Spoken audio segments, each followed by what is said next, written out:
Seruput kopi dulu, Lur. Kita bahas lagi momen menarik di ajang DSA and NatSec Asia 2026 ketika CEO GITS, Bapak Asad Kamal, ketemu langsung sama Kepala Angkatan Pertahanan Kerajaan Malaysia. Ini bukan sekadar pertemuan formal biasa ya. Di balik obrolan itu, ada nuansa penawaran serius khas dunia militer. GITS datang dengan satu kekuatan utama. Sistem mereka sudah teruji di medan perang. Dan di dunia alutsista, label kayak gini punya bobot besar banget. Jadi yang dipaparkan itu bukan cuma spesifikasi di atas kertas, tapi pengalaman nyata di lapangan.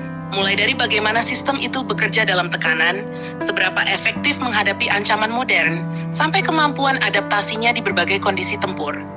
Intinya, mereka nunjukin kalau produknya bukan teori, tapi sudah pernah dipakai dan terbukti. Nah, yang bikin menarik, pihak Malaysia kelihatan cukup aktif dalam diskusi. Banyak pertanyaan yang dilontarkan, mulai dari aspek teknis sampai operasional. Ini biasanya jadi sinyal awal ketertarikan. Tapi jangan salah, banyak tanya bukan berarti langsung deal.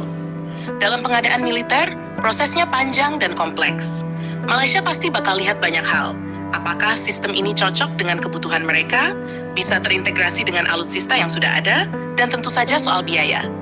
Belum lagi faktor politik dan strategi jangka panjang yang selalu ikut bermain. Malaysia sendiri dikenal cukup hati-hati. Mereka nggak asal beli, tapi lebih fokus ke efektivitas dan efisiensi. Jadi kemungkinan besar, apa yang ditawarkan GITS ini akan dibandingkan juga dengan produk dari negara lain yang main di pasar yang sama.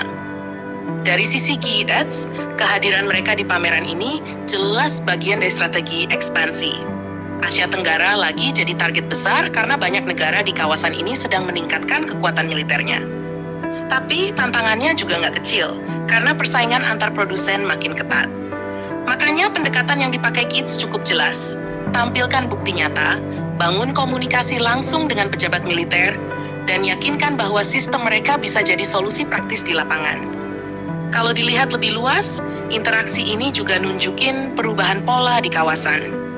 Negara-negara Asia Tenggara sekarang lebih fleksibel dalam memilih mitra pertahanan. Mereka nggak terpaku pada satu sumber, tapi lebih terbuka untuk berbagai opsi yang dirasa paling menguntungkan. Jadi santainya gini, Lur, ini bukan cuma soal tanya jawab biasa. Ini bagian dari proses panjang menuju kemungkinan kerjasama. Bisa lanjut ke tahap berikutnya, bisa juga berhenti di sini sebagai bahan pertimbangan. Yang jelas, semua keputusan besar di dunia militer biasanya dimulai dari obrolan kayak gini. Dari perkenalan, diskusi, sampai nanti kalau cocok baru masuk ke negosiasi. Dan soal akhirnya, jadi beli atau enggak? Ya kita lihat aja nanti, Lur, sambil ngopi santai. Jangan lupa subscribe, like, dan komen di bawah sambil ngopi.